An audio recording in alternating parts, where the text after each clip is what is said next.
뉴스룸을 시작하겠습니다. 서울대병원과 세브란스 병원에 이어서 삼성 서울병원도 무기한 휴진 논의에 들어갔습니다. 당장 이틀 뒤부터 무기한 휴진을 하겠다고 한 서울대병원에서는 교수 10명 가운데 4명이 휴진에 참여하겠다는 입장을 밝혔습니다. 먼저 이희령 기자 보도 보시고 보건의료노조 위원장과 이야기 나눠보겠습니다. 이틀 뒤인 다음 주 월요일 전면 휴진에 참여하기로 한 서울대의대 소속 교수는 400여 명인 걸로 파악됐습니다. 전면 휴진은 서울대병원 본원, 분당서울대병원 등 4개 병원에서 이뤄집니다. 이 4곳에서 대면 진료를 하는 교수는 1000명가량으로 40% 정도가 참여하는 셈입니다. 서울대병원과 세브란스 병원이 이미 무기한 휴진을 예고한 가운데 오늘 성균관 의대 교수들도 무기한 휴진에 대한 논의를 시작했습니다. 무기한 휴진의 그 요구 사항 이런 게 필요할 거고 언제 시작할지 어떤 방식으로 할지. 다만 전체 교수를 대상으로 한 설문조사와 총회 절차도 남아있어 최종 결정까지는 시간이 걸릴 전망입니다. 근데 속도를 내는 게 필요하긴 한데요. 뭐 의견이 약간씩 또 다른 분들이 있기 때문에 그거를 조율하는 것도 필요하고 뭐 최종 결의까지는 일주일은 걸리지 않을까. 만일 무기한 휴진이 결정될 경우 삼성 서울병원, 강북 삼성병원 등의 환자들이 영향을 받게 됩니다. 주요 5대 병원을 중심으로 무기한 휴진 사태가 확산할 가능성도 있습니다. 오는 18일 대한의사협회 총파업에 참여하겠다는 병의원 신고율은 4%대에 그쳤지만 의료 공백 우려는 여전합니다. 전면 휴진과 의협 총파업을 앞둔 마지막 주말, 정부는 사태 해결 방안을 놓고 고심하고 있습니다. 정부는 내일 국무총리 주재로 중앙재난안전대책본부 긴급회의를 열어 의료계 집단행동 대응책을 논의할 예정입니다. JTBC 이희령입니다. 네, 의사들의 집단 휴진 관련해서 최희선 보건의료노조 위원장과 이야기 나눠보겠습니다. 어서 오세요. 네, 안녕하세요. 네, 지금 대학병원 교수들과 더불어서 의사협회 집단 휴진이 다음 주에 다 예고가 되어 있는데 다만 휴진을 진짜 하겠다고 신청한 사람들은 개원이 가운데서는 전체의 4%에 불과한 것으로 나오기도 했고 네. 또 의사 단체 가운데에서도 휴진을 안 하겠다고 선언하는 단체들도 속속 나오고 있는 상황이에요. 현장에서 실제로 보시기에는 분위기가 전반적으로 어떻습니까? 네, 17일부터 서울대병원이 집단 휴진에 무기한 들어가겠다고 하고 있고 18일부터는 의사협회가 주도하는 집단 휴진 그리고 27일부터는 세브란스 병원이 무기한 휴진을 들어간다고 하고 있습니다. 네. 저희도 산하 지부들을 좀 파악을 해봤는데요. 네. 대다수의 전체 교수님들 전체가 휴진에 들어가는 것은 아니고 개인 휴가로 들어가는 경우도 있고 또 오전 진료는 하고 오후에만 집회 참석으로 휴진을 하겠다라고 하는 교수님들도 있습니다.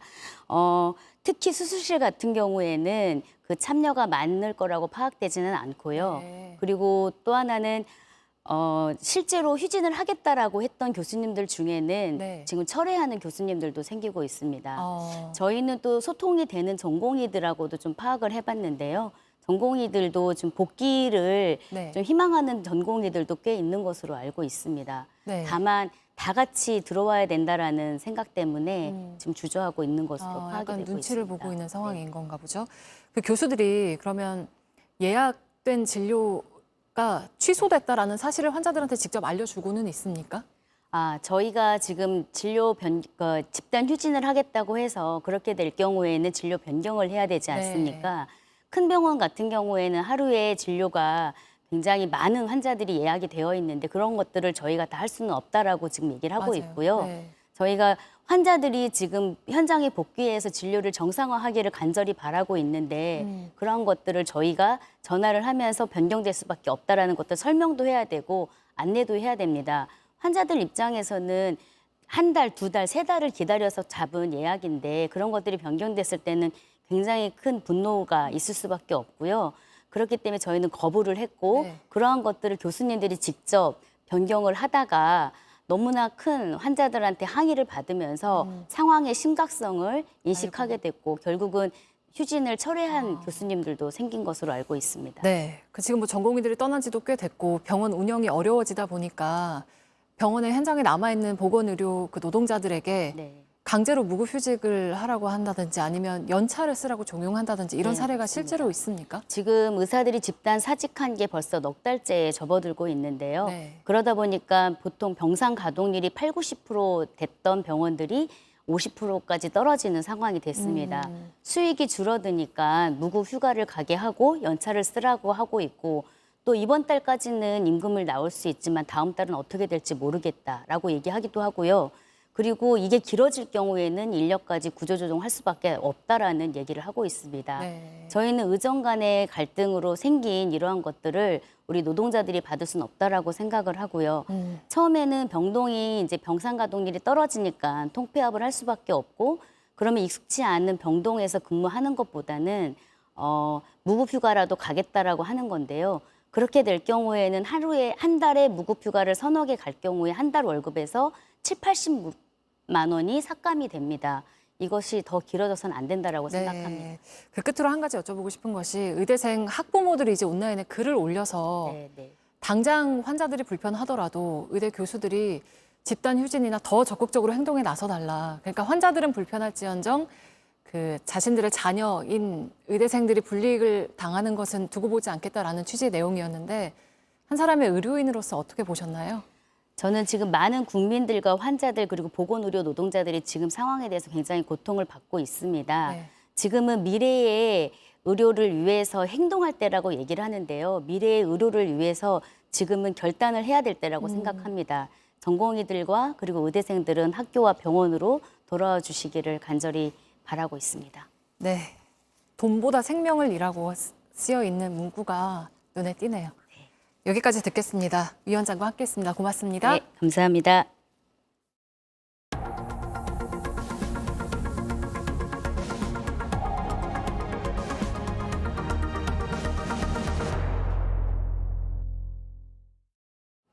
네, 북한이 최근 휴전선을 따라 장벽을 설치해온 정황이 우리 군에 포착됐습니다.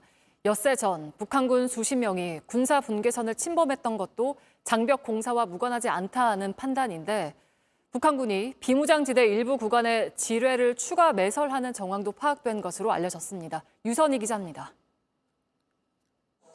우리 군은 북한이 동부와 서부, 중부전선 일대에 병력을 투입해 장벽을 세우기 위한 작업에 들어간 정황을 포착해 분석에 들어갔습니다.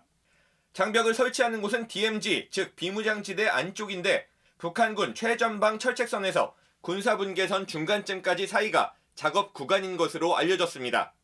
군 관계자는 JTBC와 통화에서 북한군이 일부 지역에서 담벼락을 세우고 도로를 건설하는 정황이 포착됐다고 말했습니다. 또 비무장지대 일부 구간에 지뢰를 추가 매설하는 정황도 있다고 했습니다. 이를 두고 일각에선 북한이 휴전선을 따라 물리적 장벽을 설치해 일종의 국경선 만들기에 들어간 거란 분석이 나옵니다. 하지만 군 당국은 북한이 베를린 장벽 같은 긴 장벽을 세우려는 건지 단순히 일부 지점에 경계시설을 만드는 것인지는 추가 분석이 필요하다고 설명했습니다. 군은 지난 9일 북한군 수십 명이 군사 분계선을 넘어왔다가 우리 군의 경고 사격에 물러난 일도 이번 장벽 공사 등과 무관하지 않은 것으로 보고 있습니다. 당시 북한군은 곡괭이와 삽 등을 가지고 작업을 하다 군사 분계선을 일시 침범했습니다. 우리가 경고 방송 및 경고 사격을 한 이후에 즉시 북상한 것으로 보아서 그러한 침범할 의도는 없었던 것으로 평가하고 있습니다. 북한은 지난해 말 김정은 국무위원장이 남북 관계에 대해 교전국 관계라고 선언한 뒤로 남측과의 물리적 연결을 끊고 있습니다. JTBC 유선입니다. 이태원 참사 100일 때부터 서울 광장에 있던 합동 분향소가 설치 500일 만인 내일 운영이 종료됩니다. 이후에 분향소는 근처에 있는 건물 1층으로 옮겨집니다. 지금 서울 광장에는 희생자들을 추모하는 시민들의 발길이 이어지고 있습니다. 저희 취재 기자가 가 있습니다. 자, 심가은 기자, 시민분들이 오늘 많이 다녀갔습니까? 네, 오후부터 시작된 발걸음은 아직도 이어지고 있습니다. 조금 전 희생자들을 추모하는 행사가 끝나고 유가족들과 시민들은 마지막으로 서로 음식을 나누는 시간을 가졌는데요. 이제 7시부터 다시 시작되는 추모제 행사를 준비하는 중입니다. 현장을 찾은 시민들은 참사를 잊지 않겠다고 다짐했습니다. 12구 이후에 제가 자주 찾아오는 곳인데요. 옮긴다는 얘기를 듣고 한번 오게 됐어요. 죽은 친구들이 잘 기억되고 해결되지 않은 여러 가지 문제들이 밝혀졌으면 좋겠습니다. 네, 새로 옮겨가는 곳은 어디입니까? 서울시가 소유한 을지로 입구역 부근 브림빌딩 1층인데요. 11월 2일까지 임시 기억 소통 공간을 운영하게 됩니다. 그동안 서울시와 50여 차례 걸친 회의 끝에 분향소를 이전하기로 합의한 건데요. 오세훈 서울시장도 오늘 오후 이곳을 찾아 앞으로는 안정적인 공간에서 희생자 추모와 유가족 간 소통을 이어나가길 바란다고 말했습니다. 네. 앞으로 일정은 어떻게 되나요? 분향소는 내일 오후 2시까지 운영됩니다. 이후 서울광장 추모 행진을 마지막으로 이곳은 정리되고 3시에 새 공간에 다시 설치됩니다. 분향소는 이전되지만 특조위 구성 등 문제는 여전히 남아 있습니다. 특조위 구성은 오는 20일까지 마쳐야 하는데 조사위원 구성 등의 어려움을 겪고 있습니다. 유가족들은 다음 주 국민의힘 추경호 원내대표를 만나 조사위 구성을 촉구할 예정입니다. 지금까지 서울광장 이태원 참사 분향소에서 JTBC 심가은입니다. 학교 폭력에서 아이를 보호하려다가 폭행 혐의로 입건된 엄마가 있습니다. 1년 동안 수사를 받고 재판까지 넘겨졌는데요. 어떻게 된 일인지 북울터뷰 이상엽 기자가 당시의 사건 기록 100여 장을 살펴봤습니다. 그냥 평범하게 아이 둘 키우며 남편하고 살던 그냥 아줌마였잖아요. 어느 날 갑자기 범죄 혐의가 있는 피해자가 되고 피고인이 되고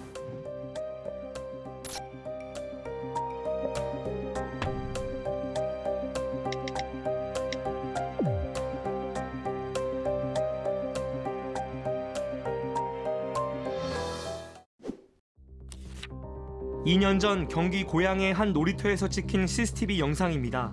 초등학교 4학년 A군이 어머니와 함께 있습니다. 또래 학생 B군은 경찰을 부릅니다. A군 어머니가 옷을 꼬집고 언어폭력을 한다는 겁니다. A군과 B군은 일면식도 없고 다른 학교에 다닙니다. 아이가 폭행당했다고 진술한 놀이터입니다. 미끄럼틀에서 시작된 다툼이 성당 쪽으로 옮겨졌고 아이의 신고를 받고 경찰도 출동했습니다. 당시 모든 상황은 CCTV에 그대로 기록됐습니다. 무슨 일이 있었던 걸까? 경찰 출동 전으로 돌아가 봐야겠습니다. A군이 놀이터에서 성당 쪽으로 달립니다. B군과 아이들은 A군 뒤를 쫓습니다. B군이 A군을 잡고 놓지 않더니 앞길을 막습니다. A군은 B군에게서 달아난 뒤 어머니를 만납니다.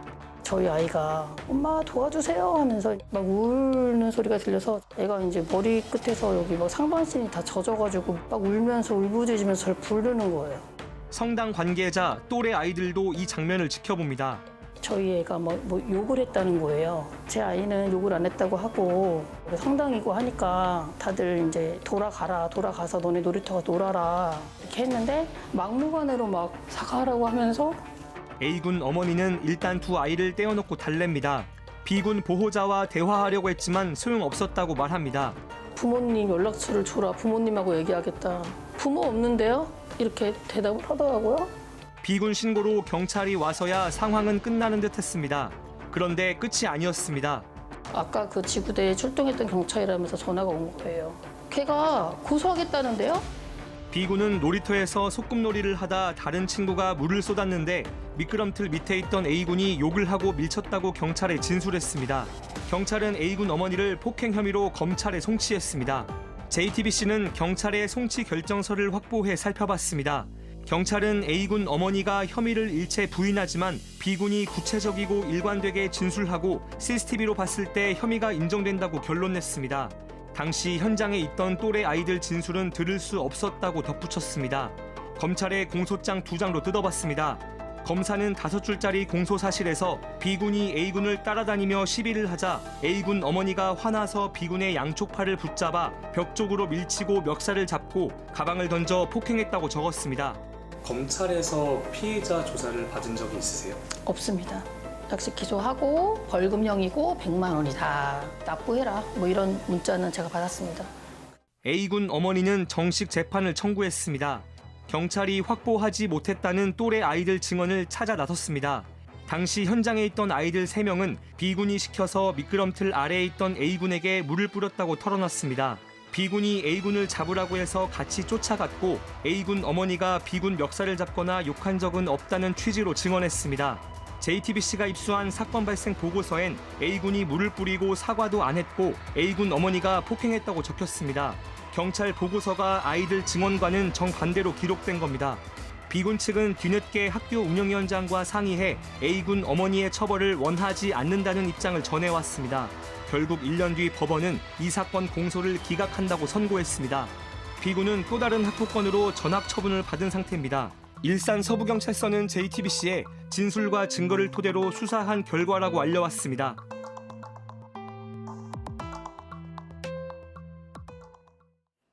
우즈베키스탄을 국빈 방문 중인 윤석열 대통령이 현지 시간 14일 비즈니스 포럼 기조연설에서 중앙아시아 핵심국인 우즈베키스탄과 협력하며 미래로 함께 나아갈 것이라고 말했습니다.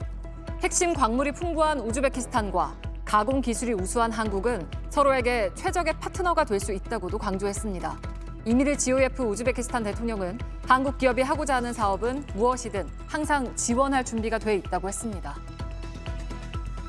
6.15 남북 공동선언 24주년인 오늘 더불어민주당 이재명 대표는 김대중 대통령이 남긴 6.15 공동선언의 정신이 어느 때보다 절실한 시기라고 자신의 페이스북에 썼습니다. 힘겹게 쌓아올린 평화가 한없이 흔들리고 있다고도 덧붙였습니다. 또 대화와 소통을 재개하고 흔들림 없이 평화의 길로 나아가자고 했습니다. 황중국 주 UN 한국대사가 현지 시간 14일 UN 안보리 회의에서 북한이 오물풍선 살포를 북한 주민들의 표현의 자유 행사라고 주장한 건 표현의 자유에 대한 기이하고 개탄스러운 해석이라고 비판했습니다. 자유는 국제법에 의해 엄격하게 정의된 한계에 의해서만 제한되고 이를 잘못 해석하거나 왜곡해선 안 된다고도 했습니다. 지난달 29일 북한 김여정 노동당 부부장은 담화에서 대남 오물풍선이 인민의 표현의 자유라고 말했습니다. 81세인 바이든 미국 대통령이 78번째 생일을 맞은 도널드 트럼프 전 대통령의 나이를 부각하는 영상을 올렸습니다. 트럼프 측도 다른 영상으로 맞불을 놨는데 두 사람 가운데 누가 당선돼도 역대 최고령 대통령이 됩니다. 워싱턴 강태화 특파원입니다. 현지 시간 14일로 78세가 된 트럼프 전 대통령을 겨냥해 올린 바이든 대통령 측의 영상입니다. 자신이 3살밖에 많지 않다며 이번 선거는 선택의 문제라는 도발적 내용을 담았습니다. 지원 사격은 질 바이든 여사가 맡았습니다. Age is a gift. And yet there are still those extremists who only devalue our wisdom and dismiss our experience. 트럼프 측도 영상으로 반격했습니다. 공화당 전국위원회는 G7 정상회의 기간 바이든 대통령이 스카이다이빙 시범을 본 뒤 혼자 다른 곳으로 이탈하는 듯한 영상을 올리며 바이든은 뭘 하고 있는 건가라는 글을 달았습니다. 지금까지 역대 최고령 대통령은 78세 61일째에 취임한 바이든입니다. 바이든이 당선되면 기록은 82세 61일로 경신됩니다. 나이는 트럼프의 단골 공격 메뉴입니다. And he's all gaga. Then he walks off the stage. But he's supposed to walk that way. Go around. Where am I? 그러나 트럼프가 당선돼도 기록은 78세 219일로 다소 줄지만 이 역시 새로운 최고 기록이 됩니다. 지난 11일 사우스다코타는 위헌 논란에도 불구하고 유권자 61%의 찬성을 얻어 재임 중 81세가 넘으면 상하원 의원 선거에 나오지 못하도록 하는 내용의 법안을 통과시켰습니다. 이 기준에 따르면 두 사람은 모두 사우스다코타에서 의원 선거에 출마할 수 없습니다. 최근 CBS의 여론조사에서 바이든이 대통령직을 수행할 인지 능력을 갖고 있다고 생각한다는 응답은 3분의 1에 그쳤습니다. 트럼프에 대한 긍정적 답변 역시 절반 수준에 머물렀습니다. 워싱턴에서 JTBC 강태화입니다. 테슬라 전기차가 자율주행 상태에서 경찰차를 들이받았습니다. 지난해 테슬라는 대규모 리콜을 하기도 했지만 사고가 계속 이어지고 있습니다. 로스앤젤레스에서 홍지은 특파원입니다. 캄캄한 밤 경찰들이 황급히 도로 옆으로 몸을 피합니다. 3초 뒤 차 한 대가 속도를 멈추지 않고 달리다 경찰차를 그대로 들이받습니다. 자율주행 상태를 켠 채 달리던 테슬라 차량이었습니다. The officer that was there blocking traffic had to run out of the way to avoid from being hit by the vehicle. He had one of our dispatchers on a ride along with him, and she also had to run out of the way to avoid being hit. 당시 경찰차엔 비상등이 켜져 있었고 주변에 불빛을 내는 비상신호기도 여러 대 놓여 있었습니다. 하지만 테슬라 차량은 이를 인식하지 못했습니다. 운전자는 자율주행 상태를 믿고 휴대전화를 사용하고 있었다고 밝혔습니다. 테슬라의 자율주행 관련 사고는 이번이 처음이 아닙니다. 지난달 오하이오주에서 완전 자율주행 장치를 켠 테슬라 차량이 열차와 충돌할 뻔한 아찔한 상황이 벌어졌습니다. 앞서 지난해 말 테슬라는 대규모 리콜을 진행했습니다. 하지만 충돌 사고가 끊이지 않으며 자율주행 기술의 안전성 논란은 커지고 있습니다. 그런데도 테슬라 측은 사람 운전보다 안전하다고 거듭 강조합니다. Human driving is not perfect. So like 35,000-40,000 people are killed every year in the US from auto accidents. What matters is like, are we making that number smaller? 이번 사고 소식에 이날 테슬라 주가는 전장보다 2.44% 내린 178.01달러에 마감했습니다. 로스앤젤레스에서 JTBC 홍지은입니다. 네, 오늘 뉴스를 마치겠습니다. 시청해주신 여러분 고맙습니다.